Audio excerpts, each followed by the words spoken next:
Enshrine. 전 세계인들이 가장 많이 사용하는 사전 중 하나인 영국 케임브리지 사전에 Enshrine이라는 단어가 있습니다. Enshrine의 뜻은 소중히 하다, 간직하다, 뭐뭐를 모시다인데요. 케임브리지 사전이 이 단어를 설명하는 예문으로 제2차 세계대전 전범이 있는 일본의 야스쿠니 신사를 언급해 논란이 되고 있습니다. 자, 그런데 여기서부터 마법이 하나 펼쳐지죠. 번역 공부를 하던 20대 한국인 청년이 최근 일본의 야스쿠니 신사를 Enshrine, 즉 소중히 간직하다 라는 단어의 예문으로 언급되는 것은 납득이 되지 않는 일이다 라며 정부 민원 사이트인 국민신문고에 문제를 제기한 것이 마법을 일으켰습니다. 대한민국 외교부가 이 문제의 내용을 영국 대사관에 전달했고 대사관이 케임브리지 측에 이메일을 보내자 케임브리지는 Enshrine 단어 설명에 일본의 야스쿠니 신사를 즉각 삭제해버리는 결단을 내렸습니다. 오히려 이렇게 답변했습니다. 그동안 유감스럽게도 이를 간과해왔는데 지적해줘서 고맙다. 문제를 충분히 이해했다. 수정하겠다. 라고 전해왔습니다. 영국이 한국을 이렇게 특별하게 생각하기 시작한 것은 사실 100년 전부터였습니다. 당시 아시아 국가들을 무대 삼아 그림을 그리는 영국인 유명 화가 엘리자베스 키스는 3.1운동이 한창이던 당시 한국의 상황을 이렇게 묘사합니다. 3.1 만세운동은 놀라운 발상이다. 영웅적인 거사다. 서울 거리를 메운 20만 명의 사람들은 붙잡히면 보복이 얼마나 심할지 알고 있는데도 한반도 곳곳에서 독립선언서를 낭독하며 빈손으로 독립을 촉구했다. 비폭력적 저항을 했다. 라며 놀라움을 감추지 못했습니다. 그리고 100년이 지난 2017년 영국 대표 언론사 BBC는 한국에서 가장 큰 규모의 시위가 열렸다. 100만 명이 넘는 시민들이 서울을 가득 채웠는데 폭력 사태는 없었다. 라며 전 세계 어느 국가에서도 볼 수 없는 대규모 시위 문화에 찬사를 보냈습니다. 그리고 최근 한국의 코로나19 대응을 본 영국은 완전히 한국을 신뢰하며 최고의 국가가 될 것이라 평가하고 있는데요. 세계적인 컨설팅 회사 영국의 브랜드 파이낸스 리차드 헤이그 대표는 뉴스원과의 인터뷰에서 한국은 코로나 대응과 관련해서 세계 최고의 검사 기술 및 확진자 추적 기술을 보유하고 있다. 지리적으로 중국과 아주 가까운데도 아주 효과적으로 잘 통제했다. 특히 중국처럼 도시를 봉쇄하지 않고도 환자를 추적하고 방대한 검사를 실시할 수 있는 능력을 전 세계인들에 과시했다 전했습니다. 앞으로 3일 뒤면 영국이 한국인들의 14일 의무적 자가격리 조치를 면제하기 시작합니다. 한국의 무한한 신뢰와 관심을 표시한 것이죠. 더 놀라운 것은 이제부터입니다. 영국 정부가 최근 영국 내 5G 사업에서 중국의 화웨이를 완전히 배제하고 한국과 손을 잡겠다는 파격적인 발표를 했습니다. 파이낸셜 타임스의 보도에 따르면 영국은 5G 네트워크 구축 사업에서 화웨이를 배제한다 전했고 블룸버그 통신은 영국 정부가 5G 사업을 위해 한국의 삼성과 일본의 NEC와 논의를 진행 중이다 밝혔습니다. 5G뿐만이 아닙니다. 영국 국제통상부 과학 분야 수석 고문인 마이스 쇼트 박사는 최근 한국을 찾아 한국과 영국 정부가 AI 산업에 대규모 투자를 한다. 양국 대학을 시작으로 다양한 협업 사례가 나올 것이다. 라며 한국과 영국의 시너지 효과에 강한 자신감을 드러냈고 영국의 제조회사 어터베리, 자율주행 소프트웨어 개발업체 Unmanned Life 등 압도적인 기술력을 보유한 영국 기업들조차 한국을 찾아 삼성, 현대차, SK텔레콤과 손을 잡았습니다. 미래 핵심 사업들을 모두 한국과 함께하겠다는 것이죠. 2020년 1월 31일 영국이 유럽연합을 공식 탈퇴하자 일본은 영국을 마치 패전국처럼 대하며 영국 내 일본 기업들을 모조리 철수시켜버리고 있습니다. 일본의 혼다는 스원던 공장의 사륜 자동차 생산을 내년 안으로 종료하겠다. 닛산은 SUV 차기 모델은 영국이 아니라 일본 규슈에서 생산할 것이다. 현재 썬더랜드 공장도 닫을 수 있다.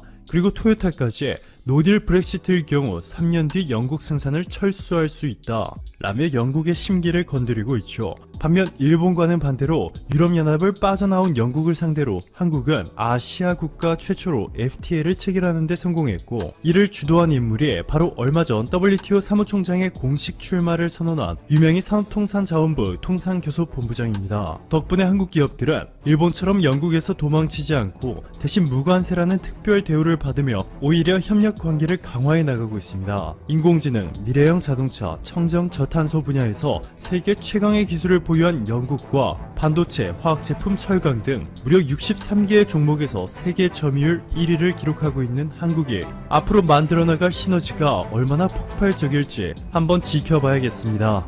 오늘도 감사합니다. 최고로 멋진 하루 보내시길 바랄게요. 매우 혁신적인 한국 영화계에 걸맞는 보상이다. 영국의 가디언이 봉준호 감독의 기생충의 아카데미 수상에 대해 한 말입니다. 지금 기생충의 수상은 전 세계를 홀린 기생충 신드롬을 확인시키며 로컬 시상식을 찢어버렸다는 말까지 나오고 있습니다. 그동안 아카데미는 백인들의 이야기에만 상을 주면서 로컬 영화제라는 오명을 받아왔습니다. 그런데 올해 기생충 수상을 기점으로 로컬 시상식에서 벗어나 인터내셔널 영화제로 거듭났다고 평가받고 있습니다.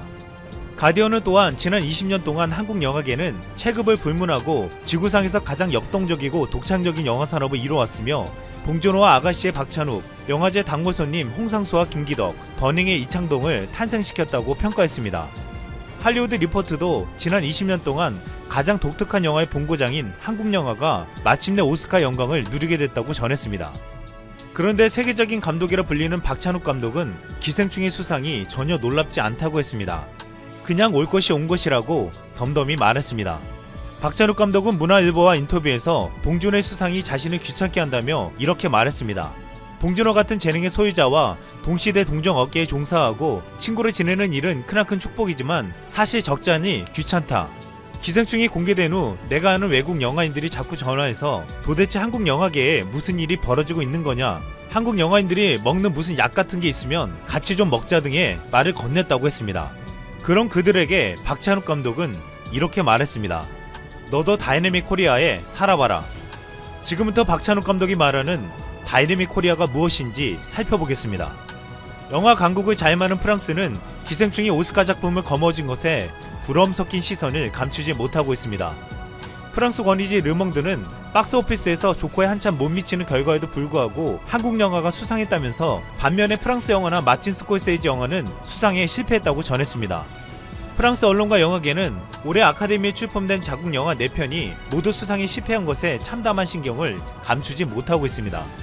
공영 프랑스 TV는 프랑스 영화 4작품이 오스카 경쟁 부문에 출품됐지만 단 한 작품도 수상하지 못했다며 이런 경우는 처음이라고 한탄하며 프랑스의 낙담이라고 표현했습니다. 이 때문에 문화 강국이자 영화 강국이라 불리는 프랑스에게도 없는 저력이 한국에 있다는 말이 나오고 있습니다. 이번 기생충이 아카데미에서 수상하자 한 미국 기자는 한국의 4대 천왕으로 영화 봉준호, 음악 BTS, 스포츠 손흥민, 게임 페이커를 들었습니다.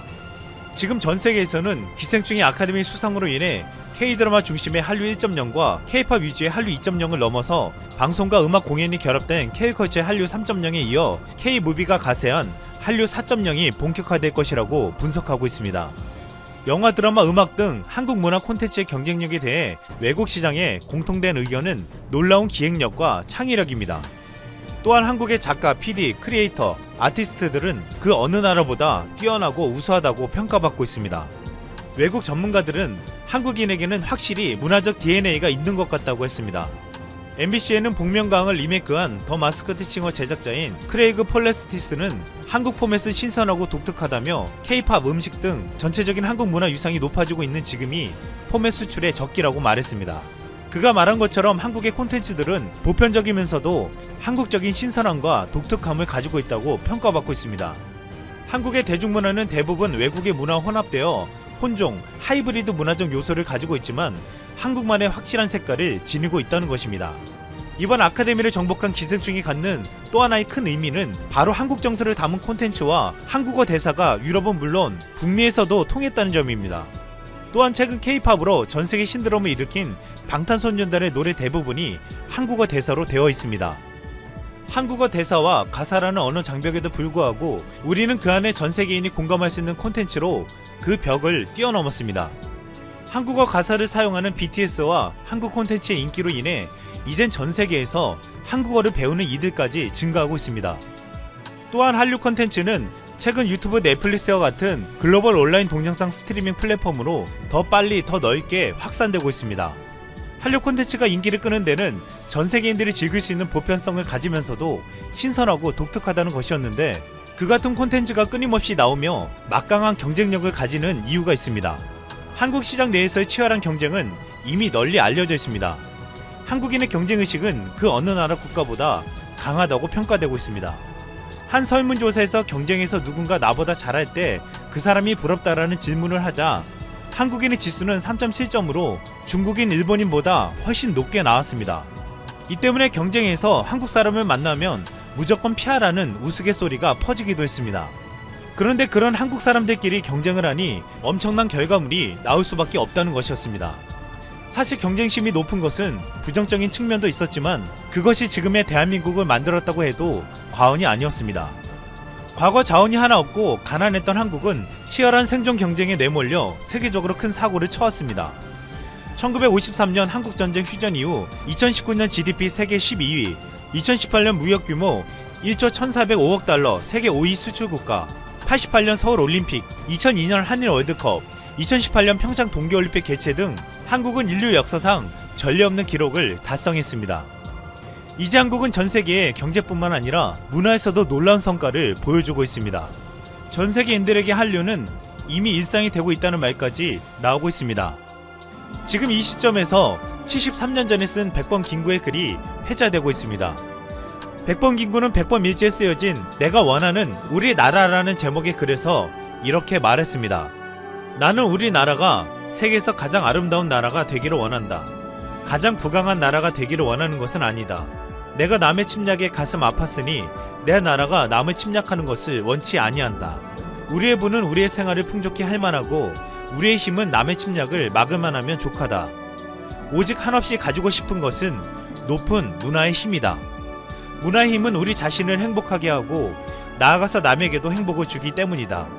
나는 우리나라가 남의 것을 모방하는 나라가 되지 말고 이러한 높고 새로운 문화의 근원이 되고 목표가 되고 모범이 되기를 원한다. 그래서 진정한 세계 평화가 우리나라에서 우리나라로 말미암아 세계에 실현되기를 원한다.